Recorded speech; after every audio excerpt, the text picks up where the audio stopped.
Hello guys, we had studied in the previous classes about Unit 10th. The chapter name is Training in Sports. In the chapter, we had studied about speed, coordination, flexibility and endurance. In today's class, we are going to study about Psychology and Sports, chapter 9 of class 12th Physical Education. So, to learn and study more about this chapter, you have to stay up to last. So, stay tuned. तो इसके बारे में हम लोग देखेंगे. सो देखिए, जो आपका 9th चैप्टर है उसका जो टॉपिक है वो टॉपिक क्या है? पर्सनालिटी. ठीक है, टॉपिक क्या है? Personality, concept and definition. ठीक है, पर्सनालिटी से आप सभी लोग वाकिफ होंगे. पर्सनालिटी क्या होता है? ठीक है, अब पर्सनालिटी में देखते हैं पर्सनालिटी होता है क्या है, तो डेफिनेशन क्या होता है उसके बारे में देखते हैं. ध्यान दीजिए, पर्सनालिटी.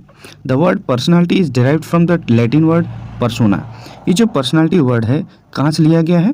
पर्सोना वर्ड से लिया गया है. ठीक है, और आगे देखते हैं. इट इज इंटीग्रेशन ऑफ दो systems and habits that represent an individual's characteristics of adjustment to his environment. ठीक है, ये किसकी बात कर रहा है? ये आपके जो आसपास के इन्वायरमेंट होता है उसमें अपने को एडजस्ट करने की जो कैरेक्टर होती है, ठीक है, उसको रिप्रेजेंट कर रहा है. साथ ही और it is the typical pattern of thinking, feeling and behaviour that make a person unique.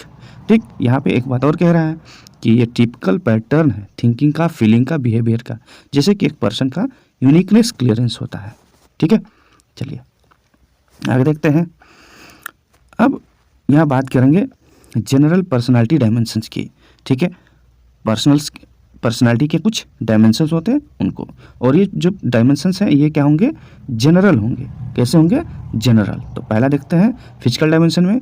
It relate with the appearance. कौन सा अपीयरेंस होगा? शेप है, साइज है, स्ट्रक्चर है, वेट है, हाइट है, स्किन है. ये क्या है? आपके फिजिकल डायमेंशंस है. दूसरा मेंटल डायमेंशन. ठीक है, मेंटल डायमेंशन क्या क्या है? Relate with behaviour, thoughts, ideas, knowledge. ठीक है, ये सब क्या आते हैं? मेंटल से रिलेटेड आते हैं, होते हैं. थर्ड सोशल से. सोशल की बात कर लें एक बार, तो सोशल में क्या कहेगा? It is related with social qualities. मतलब सोशल क्वालिटीज़ क्या होती हैं? एडजस्टमेंट होता है, कॉपरेशन होता है, टुगेदरनेस होता है, डिसिप्लिन होता है. ठीक है, इसमें और भी एक है वो देख लेते हैं, वो आपके सामने आ गया. वो है इमोशनल डायमेंशन. इमोशनल का मतलब आपके भाव से रिलेटेड है. वो क्या है? बिहेवियर है, एटीट्यूड है, इंटरेस्ट है, एंगर है, हैप्पी है, क्यूरियोसिटी है. ठीक है, ये आपके क्या है? अब हम देखेंगे पर्सनालिटी किसके अकॉर्डिंग? जुंग्स के अकॉर्डिंग, कि जुंग्स का पर्सनालिटी क्लासिफिकेशन क्या है. ठीक है, और किसके बेस्ड? सोशल ट्रेड थ्योरी के बेस्ड देखना है. ठीक है, तो चलिए देखते हैं क्या types of personality and the base of क्या जुंग्स. तो जुंग्स के अकॉर्डिंग 3 पार्ट होते हैं: इंट्रोवर्ट, एक्सट्रोवर्ट एंड एम्बिवर्ट. अब इंट्रोवर्ट में क्या होता है? उनके करेक्टर देखिए, हम वो दे रखा है क्या? Shyness, social withdrawal, tendency to talk less, self centred, rigid in ideas, future oriented. Introvert का मतलब यूँ कहें कि जो अपने में ही खोया हुआ रहता है, या मतलब शर्मिंदगी जिसके होती हो, या जो सेल्फ सेंटर्ड हो, या रिजिड होता है अपने आइडिया को लेके, या कुछ बहुत कम बोलने की क्षमता रखता है, या बहुत कम बोलता ही है, इसको बोलते हैं इंट्रोवर्ट. एक्सट्रोवर्ट क्या होता है? ठीक इंट्रोवर्ट का उल्टा होता है. क्या? ब्रॉड माइंडेड होता है, हाईली सोशलाइज होता है, सपोर्टिव होता है, करेजियस होता है, फ्रेंडली होता है, बातचीत करने में ज़्यादा बात करता है. ज़्यादा बात करने का मतलब वो कहीं भी अपने को बातचीत करने से अपने को रोक नहीं पाता है. जो भी 1-2 लोग हैं वहाँ पे खड़े होंगे उसमें अपने को कम्युनिकेट करने लगता है, बात करने लगता है. ठीक है, और उसका जो नेचर है वो सोशल इन नेचर है, मतलब लोगों के साथ घुल मिल के रहने का उसका नेचर होता है. ठीक है, आउटवर्ड है, इनवर्ड नहीं, आउटवर्ड इसको बोलते हैं. ठीक है, एम्बिवर्ट. अब इन दोनों में जो के बीच में आता है, देखिए, comfort with groups, social interaction, behaviour changes as per situation. मतलब जैसी स्थिति वैसे अपने को ढाल लेना, जैसे कहते हैं ना कि जैसा देश वैसा भेष. तो ऐसे तरीके से चेंज करने वाले लोगों को एम्बिवर्ट पर्सनालिटी के लोग वो कहते हैं. ठीक है, बात क्लियर हो गई. आगे चलते हैं. अब इसी में अगला जो टॉपिक होता है आपका पर्सनालिटी के बिग 5 थ्योरी. ठीक है, अब वो बिग 5 थ्योरी को हम किस नाम से जानते हैं? शॉर्टकट ओशियन के नाम से जानते हैं. तो अब उन ओशियंस को किस तरह से देखा जाए? अब देखिए, हम आपको यहाँ पे उनको एक एक करके इस तरह से बिग 5 थ्योरी के नाम से हमने इसको अरेंज किया है. देखते हैं कौन कौन सा होता है. Openness to experience, extraversion, consciousness, agreeable और न्यूरोटिसिज्म। अब इन सभी पांचों को हम एक एक टू देखते हैं कि इनके में होता क्या है। ठीक है, चलिए तो देखते हैं। आपका आता है इसमें पहला नंबर पे क्या, ओपनेंस टू एक्सपीरियंस। ठीक है, ओपनेंस टू मतलब का कि इसमें ऐसा होगा कि वो इमेजिनेटिव होगा। ठीक है, एक तरफ, दूसरी तरफ क्या होगा, नैरो इंटरेस्ट होगा। मतलब एक तरफ कोई बंदा होगा जो कि इमेजिन करता है, ह्यूमरस होता है, इंटेलेक्चुअल होता है, कुछ क्रिएटिव माइंड का होता है, ओपन माइंड आइडिया रहता है।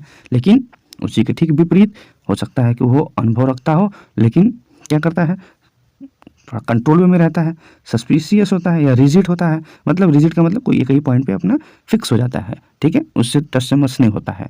ठीक है, आगे देखते हैं। इसमें आगे क्या है, एक्स्ट्रावर्जन। मतलब इसमें एंथुसियास्टिक या रिवर्स। एंथुसियास्टिक का मतलब क्या होगा, आप लोग जानते ही हैं कि जो बहुत ज़्यादा एक्साइटेड होता है काम करने के लिए, कोई पढ़ने के फील्ड में एनर्जेटिक होता है या पॉजिटिव इमोशंस रखता हो, बातचीत करने में बहुत अच्छा रखता हो, वो होता है। और वही दूसरी बात करें तो जो रिजर्व होता हो, मतलब अपने को मतलब रिजर्व करके रखता हो, ज़्यादा लोगों के साथ घुल मिल नहीं होने देता है, या कॉशियस होता है, बहुत ही सावधान रहता है, बहुत ही चीज़ों को केयर करता है, बहुत ज़्यादा घुल मिल नहीं पाता है, वो होता है। ठीक है, तीसरी बात आती है इसमें आपके बिग बाइक थ्योरी में क्या, कॉन्शियसनेस। ठीक है, कॉन्शियसनेस में क्या होता है, पहले ऑर्गेनाइज होता है एक तरफ और दूसरी तरफ क्या होता है, बहुत ही ईजी गोइंग होता है ना। तो ऑर्गेनाइज का मतलब क्या होता है, कोई भी काम जो कर रहा है वेल ऑर्गेनाइज तरीके से। जैसे आप पढ़ाई कर रहे हैं तो पढ़ाई करने का सिर्फ किताब लेके रीड करने का नहीं, आप पेन, कापी, रफ और बुक सब रखे हैं, पेंसिल भी रखे हैं, बुक पढ़ते जा रहे हैं, जहाँ इंपॉर्टेंट लग रहा है उसको अंडरलाइन कर रहे हैं, कुछ को नोट कर ले रहे हैं अपने रफ में। ठीक है, तो वो वेल ऑर्गेनाइज हो गया, केयरफुल है, रिस्पॉन्सिबल है, हार्ड वर्किंग है, इस तरह की चीज़ें। अब वही दूसरी तरफ देखा जाए तो एकदम रिलैक्स है, ईजी है, कोई टेंशन नहीं लेना है, स्पॉन्टेनियस है, डिसऑर्गेनाइज है और केयरलेस सबसे बड़ी बात। ठीक है, जो अपने बारे में केयर नहीं करता है वो केयरलेस कहलाता है। ठीक, आगे देखते हैं। इसी में आगे क्या, एग्रीएबल। मतलब एग्रीएबल का मतलब कि दो सिचुएशन, एक तो फ्रेंडली रहना, दूसरा कोऑपरेटिव नहीं होना। ठीक है, मतलब फ्रेंडली नहीं रहना या फिर इस तरह से देख लेते हैं क्या है, ये सब आप पढ़ लीजिएगा। आगे देखते हैं इसमें being good nature, cooperative, trusting. ठीक है, मतलब नेचर में अच्छा हो, कोऑपरेटिव हो, एक आप ऐसे हो कि आपके ऊपर कोई ट्रस्ट भी कर सकता है। लेकिन दूसरी तरफ क्या, सस्पिशियस हो, मतलब संदेह रहता हो आपके ऊपर कि भाई आपको विश्वास किया जा सकता है या नहीं, ये काम आपके ऊपर छोड़ा जा सकता नहीं, आप कर पाएंगे या नहीं कर। इरिटेबल मतलब आप ऐसे हैं कि लोग इरिटेट कर देते हो, दूसरा किसी को सपोर्ट नहीं करते, कॉपरेट नहीं करते हो। ठीक है, ऐसे नेचर वाले लोग। ठीक, लास्ट देखते हैं बिग थ्योरी का क्या है, न्यूरोटिसिज्म। इसमें क्या है, कंपोज और नर्वस। ठीक है, कंपोज और नर्वस में दोनों में डिफरेंस है, जैसे अपोजिट। तो इसमें क्या होता है, आप क्या है, focuses on the emotional stability on an individual. इसमें क्या होता है, एक इमोशनल स्टेबिलिटी की बात कर रहा है। ठीक, आप इमोशनली स्टेबल हैं तो आप कंपोज्ड हैं, अनस्टेबल है तो नर्वस में जाएंगे। मतलब कि भाई आपका इमोशन कंट्रोल नहीं है तो आप क्या करें, एंग्जियस होंगे, नर्वस होंगे, एक्साइटेड होंगे। लेकिन आप क्या हैं, अगर आपका इमोशन कंट्रोल है तो पॉइज्ड होंगे, संतुलित होंगे, काम होंगे, बड़े शांत होंगे, कंपोज संयमित होंगे। ठीक है, इस तरह से बातें क्लियर हो रही हैं। चलिए आगे देखते हैं। अब तो यहाँ आपके कुछ क्वेश्चंस आ गए। ठीक है, अभी जो आपने पढ़ा उस Latin word persona, meaning, persona का मीनिंग क्या होगा, मास्क होगा। ठीक है, नेक्स्ट क्वेश्चन नंबर 2। अभी तक आप लोगों ने चैनल को सब्सक्राइब नहीं किया तो चैनल को सब्सक्राइब कर लें, दोस्तों को शेयर कर दीजिए। ठीक है, आगे बढ़ते हैं। Question number 2, which can be suitable concept related to personality in sports. ठीक है, पर्सनालिटी इन स्पोर्ट्स में आपकी कैसे होनी चाहिए पर्सनालिटी, डायनेमिक होनी चाहिए, डायनेमिक बिहेवियर पैटर्न होना चाहिए। ठीक है, पर्सनालिटी स्पोर्ट्स का मतलब सिचुएशन के अकॉर्डिंग अपनी जो कंडीशन होती है चेंज होती रहती है, उसके अकॉर्डिंग ढलना, वो होता है वो डायनेमिक। ठीक है, आगे आते हैं। ठीक है, फिर से मैं कह रहा हूँ, अगर आप चैनल पर नए हैं तो चैनल को सब्सक्राइब कर लीजिए और दोस्तों को शेयर नहीं किया तो शेयर कर दीजिए ताकि उनका भी लाभ हो जाए। ठीक है, next question number 3, a person who is bold and outgoing is an. भाई बोल्ड हो, आउट गोइंग हो, क्या होगा, ऐसी बात है। अभी आप लोगों ने पढ़ा था एक्सट्रोवर्ट होगा। ठीक है, क्लियर होगी बात। चलिए, अभी ये क्लास अभी खत्म नहीं हुआ, अभी आपको हम लोग क्या करेंगे, ध्यान दीजिए, व्हाट हैव वी स्टडीड, हम लोगों ने क्या पढ़ा है आज, उसका एक एट ए ग्लांस रिवीजन हम करेंगे। ठीक है, तो देखते हैं क्या पढ़ा हमने। पर्सनालिटी पढ़ा, लैटिन वर्ड है पर्सोना, उसके बाद जनरल पर्सनालिटी डायमेंशन पढ़ा था। क्या क्या पढ़ा था, ध्यान दीजिए, पहला फिजिकल, दूसरा मेंटल, तीसरा सोशल, चौथा इमोशनल डायमेंशन हमने पढ़ा था। जुंग्स की पर्सनालिटी डेवलपमेंट क्या क्या है, 3 है, classification, introvert, extrovert and ambivert. ठीक, अभी आप लोगों ने क्या देखा, बिग फाइव थ्योरी। ठीक, बिग फाइव थ्योरी देखा था। तो ओशियन का हमने बोला, उसको शॉर्टकट तरीके से याद कर सकते हैं। तो ओशियन में ओ से ओपिनियन, सी से कॉन्शियसनेस, ई से एक्सट्रोवर्ट, ए से एग्रीएबल और एन से न्यूरोडिसीज। ठीक है, ये आप आज पढ़े हैं। ठीक है, तो अब आज के लिए इतना ही। Bye bye.